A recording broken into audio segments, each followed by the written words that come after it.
Hello dear students, welcome back to organise knowledge channel. और आज की जो वीडियो है उसमें हम डिस्कस करेंगे वर्कशीट नंबर 26। गतिविधि पत्रक है आपकी कक्षा 6 से 8 के सभी बच्चों को ये करनी है। 6, 7, 8 तीनों क्लास के बच्चों को ये वर्कशीट अपनी बच्चों हिंदी की कॉपी में करनी है। आप सब बच्चों को पता है कि आपका पठन अभियान चल रहा है राज्य शैक्षिक अनुसंधान एवं प्रशिक्षण परिषद की ओर से। तो आपको रीडिंग के तहत जो है ये वर्कशीट दी जा रही है, ठीक है। और ये जो वर्कशीट है आपकी ये 17 फरवरी 2022 के लिए शेड्यूल की गई है। तो देखिए बच्चों, आज की वर्कशीट में क्या दिया गया है। वर्कशीट शुरू करने से पहले प्लीज चैनल को सब्सक्राइब कर लीजिए। तो आपको ध्यान रखना है बच्चों कि जो भी आपको यहाँ पे कहानी दी गई है, जो गतिविधियाँ दी गई हैं, उनको आपको ध्यान से पढ़ना है। सॉल्व तो करना ही है, साथ में आपको जो रीडिंग है उसके ऊपर फोकस करना है, ठीक है। तो आप इस कहानी को अपने परिवार के जो सदस्य हैं उनको भी पढ़कर सुनाओगे। देखिए, किसी घने जंगल में गिद्धों का एक झुंड रहा करता था। तो घने जंगल में कौन रहते थे? गिद्ध जो है वो उनका एक क्या था, झुंड रहा करता था। उनका पूरा झुंड एक साथ उड़ान भरता और साथ में ही शिकार करता था। तो पूरा झुंड क्या करता, एक साथ जो है वो उड़ता था और साथ में वो जो है अपना शिकार करते थे, शिकार करके वो जो है खाते थे। एक बार वो सभी उड़ते उड़ते किसी टापू पर पहुंच गए। वहां बहुत सी मछलियां और मेंढक रहते थे। उन्हें वह टापू बहुत अच्छा लगा। उनके खाने पीने और रहने की सारी सुविधाएं जो है वो उस टापू पर मौजूद थी। यानी वहां पर खाने पीने के लिए था, रहने के लिए था। तो गिद्ध जो है उनकी तो मौज हो गई, तो वो जो है उसी टापू पर रहने लगे। सभी गिद्ध उसी टापू पर रहने लगे। अब उन्हें शिकार के लिए कहीं भी जाना नहीं पड़ता था। सभी बिना मेहनत किसी जो है भरपेट भोजन करते और उस टापू पर आलस में जीवन जीने लगे। तो यानी अब उनको सब कुछ खाने पीने का वहीं मिल जाता था, तो इसीलिए वो अब जो है वहीं पर आराम से रहने लगे। लेकिन वो आलसी हो गए। अब सोचिए, आप जो है बेड पर लेटे हुए हो और लेटे लेटे आपको सब कुछ मिलेगा तो क्या होगा, आप बिल्कुल जो आपका उठने का मन नहीं करेगा, आप आलसी हो जाओगे। ऐसा ही इनके साथ भी हुआ। उस झुंड में एक बूढ़ा गिद्ध भी रहता था। कौन था? बूढ़ा गिद्ध था। अपने साथियों की आलस भरी दशा देखकर उसे क्या होने लगी, उसे चिंता होने लगी, ठीक है। वो उनकी ऐसी हालत देखकर वो चिंतित होने लगा कि ऐसे तो ये सारे जो है बहुत ज़्यादा आलसी हो जाएंगे। वह गिद्धों को कई बार चेतावनी भी देता कि मित्रों, हमें फिर से शिकार के लिए उड़ान भरनी चाहिए ताकि हम अपनी शिकार करने की कला को भी मजबूत बनाए रख सकें। तो वो है जो गिद्ध था, बूढ़ा गिद्ध, वो उनको समझाता था कि हमें जो है उड़कर अपना शिकार पकड़ना चाहिए, नहीं तो हम क्या हो जाएंगे, उड़ना भूल जाएंगे और हमारी ये कला जो है वो क्या हो जाएगी, खत्म हो जाएगी। अगर ऐसे ही आलस करेंगे तो एक दिन हम शिकार करना तक भूल जाएंगे। इसलिए हमें जल्द ही अपने पुराने जंगल में वापस जाना चाहिए।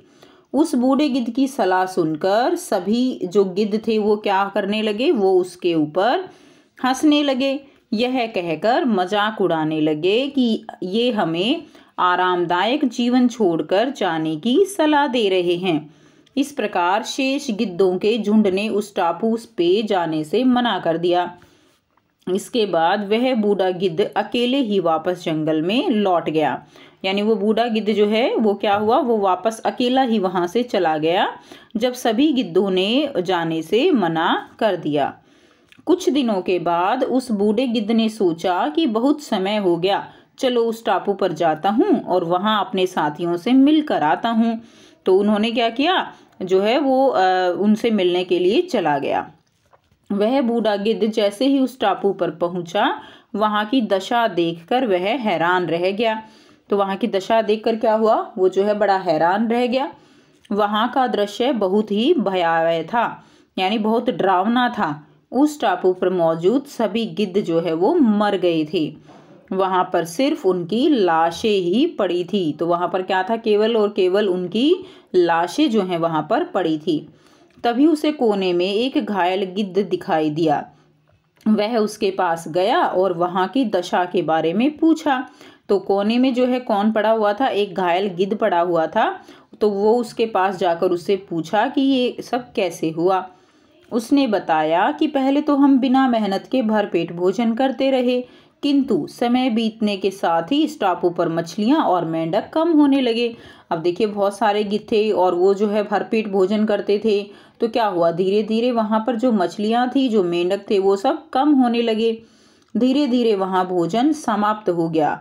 चूंकि हमें बहुत समय से ऊंचा उड़ने का अभ्यास नहीं रहा, तो हम शिकार करना भी भूल गए, कि हमें बहुत टाइम हो गया था कि हम जो है उड़ नहीं रहे थे, तो हम जो है क्या हुआ, हम शिकार करना भी जो है क्या हो गया, भूल गए। इस प्रकार भूख से हम एक एक कर मरने लगे। उस घायल गिद्ध की बातें सुनकर बूढ़े गिद्ध को बड़ा दुख हुआ और निराश बूढ़ा गिद्ध वापस अपने जंगल चला गया।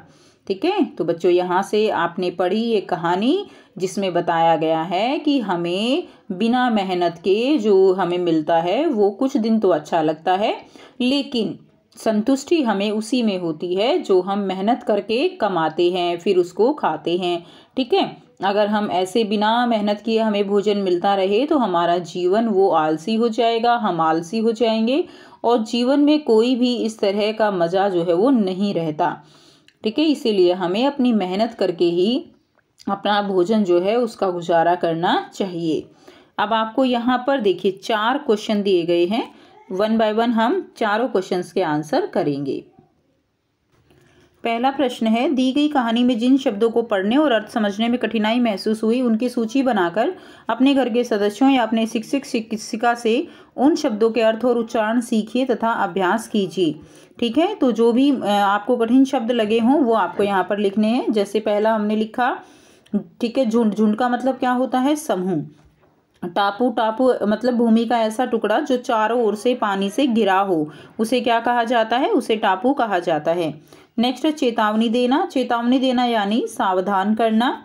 नेक्स्ट है भयावह। भयावह मतलब भयानक। नेक्स्ट है दशा। दशा मतलब हालत। और नेक्स्ट है निराश। निराश का मतलब क्या होता है, दुखी। नेक्स्ट देखिए प्रश्न 2 है, यदि आपको बूढ़े गिद्ध से कुछ सवाल पूछने होते तो आप क्या सवाल पूछते और बूढ़ा गिद्ध उन प्रश्नों के क्या उत्तर देता। कोई 3 सवाल बनाइए, लिखिए। ठीक है, तो प्रश्न 1 है, आपके पंख इतने बड़े क्यों होते हैं। तो आप अगर सवाल पूछने होंगे तो आप बूढ़े गिद्ध से क्या सवाल पूछोगे। तो पहला सवाल क्या है, आपके पंख इतने बड़े क्यों होते हैं। तो उत्तर क्या देगा कि ताकि हम ऊंची उड़ान भर सके। दूसरा प्रश्न आपने किया, आप मृत जीव जंतुओं को ही क्यों खाते हैं। तो हम मृत जीव जंतुओं को खाते हैं ताकि उनके सड़ने पर बीमारियां ना फैलें। तीसरा है, गिद्ध तो हमेशा झुंड में रहते हैं, फिर आपने अपने झुंड का साथ क्यों छोड़ दिया। ठीक है, तो यदि मैं उनका साथ देता मैं भी उनकी तरह ही मारा जाता, इसलिए मैंने उनका साथ छोड़ दिया। नेक्स्ट देखिए प्रश्न 3 है, बड़े गिद्ध की किन्हीं 3 विशेषताओं के बारे में लिखिए। तो उत्तर क्या है, वह बहुत समझदार था। समझदार था इसीलिए वो उनको समझा रहा था बार बार।